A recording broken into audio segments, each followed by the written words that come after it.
Hi, Jonathan. My name is Kwan, and my group is going to do the summary of the case under topic 28, which is the Trans Trust versus the Danubian Trading Co., which was recorded in 1952. The case was about the argument of the letter of credit between the British seller and also the Belgian buyer. And one of our group mates, Si Xiao, she will do the introduction of the case, and then Tajes, he will do the case facts, also the law applied in this case, and also the questions to the judge. And lastly, myself will do the argument in the case and also the summary of the case. I will introduction the case. There are two parts in the case. One is British sale and the other one is Belgian buyer. The problem in this case is if there is a contract or not between two parts. Although whether a letter of credit is an essential part for forming a contract, in this case, there is a buyer who is from Belgium and a seller who is from United Kingdom. The British seller has arranged to buy the goods from a third-party American company. Therefore, there was a stipulation between the parts requiring the buyer, who is the defendant, to deliver a letter of credit forthwith. However, he didn't do so. The seller, who is the plaintiff, purported the buyer to open the letter of credit as soon as possible. The seller required the letter of credit in order to ensure the American who seller that he will be paid. The buyer never opened a letter of credit. Subsequently, the seller started proceedings against the buyer, claiming damage for breach of contract. The seller claims that it was the buyer's duty to provide him with a letter of credit as soon as possible. Buyer's failure to do so contract a breach of contract. According to the buyer, there wasn't a contract between them, and he claimed that the letter of credit was conditional. Hello, my name is Tejas and I'll explain the other letter of credit thing between the buyer and the seller. Now, buyer and seller both are negotiating the letter of credit. According to this situation, the seller, who is expecting a letter of credit from the buyer, and just because of he is waiting for the letter of credit, he didn't deliver the goods. Now, in this situation, the seller never delivered the goods to the customer. So in that case, he is waiting for the letter of credit. Now, according to buyer, he didn't get the goods. He knows that. But for the next time, the seller has a contract. What according to seller? In that particular case, the seller sued the buyer to the court just to breach of the contract. Now, according to buyer, there is no contract between the seller and buyer for purchasing any particular product.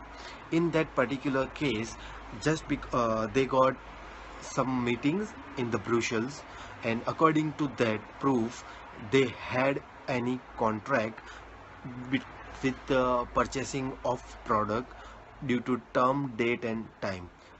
So that's the reason that buyer should have to give letter of credit to the seller. Thank you. According to situation, the applicable law is CISG, which is also known as contracting sales of goods. Now, in the particular case, they can also go for the international law, but international law afterwards goes for the CISG as well. So the basic thing is they have to go for the CISG law. Now, CISG is the contracting sales of good law, just between two different parties from two different states. Now they have even very clear proof between the meeting of Brussels and terms and conditions they have already did before the letter of credit thing. So now they can definitely go for the CISG, and they can solve the problem with the CISG. Now, according a code, two there are two main questions are there. The first thing, whether the contract exists or not, and the second one is the letter of credit is essential for the contract or not. These two questions will be solved by CISG, so they can proceeding next to level and solve the problem within just because of with the contract. Thank you. So about the argument in this case, the seller argued that they understood the buyer was responsible to arrange for the confirmed letter of credit in the trade. Other than that, the seller also argues that the buyer disowned the intention of providing the letter of credit, and there was an agreement on the regulations in the contract, the delivery time, and also the date made in the trade. And lastly, the seller also claimed that the contract it had with the buyer required the buyer to settle for the letter of credit to be opened and confirmed immediately. However, on the buyer side, they refused to admit that there was a contract at all, and then they argues that both parties they did discuss on the terms mentioned above, but the thing is it was just an intention. So they were saying that the contract was conditional on a letter of credit being provided, and that if no such letter was provided, there was no obligations to be assumed by the buyer side. So which means they actually refuse to admit they are breaching the contract, and by not performing the obligation listed in the contract. Although that a letter of credit doesn't have to be in any particular form, it does need to be meeting certain criteria. So first is they should be in writing, and then second, they should be signed by the issuer. Also, they have to be complete and precise. A credit must also clearly indicate if it is irrevocable, and the letters of credit must also clearly indicate when and how they are to be paid, and must be clearly indicate whether they are available by side payment, by deferred payment, or by acceptance, or by negotiations.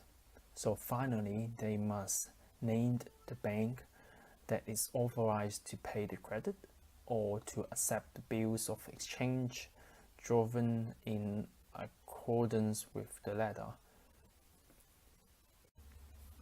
So to sum up, in the end, the judge stated that the contract for the sales of goods, which included a promise by the buyer to furnish a letter of credit, did exist.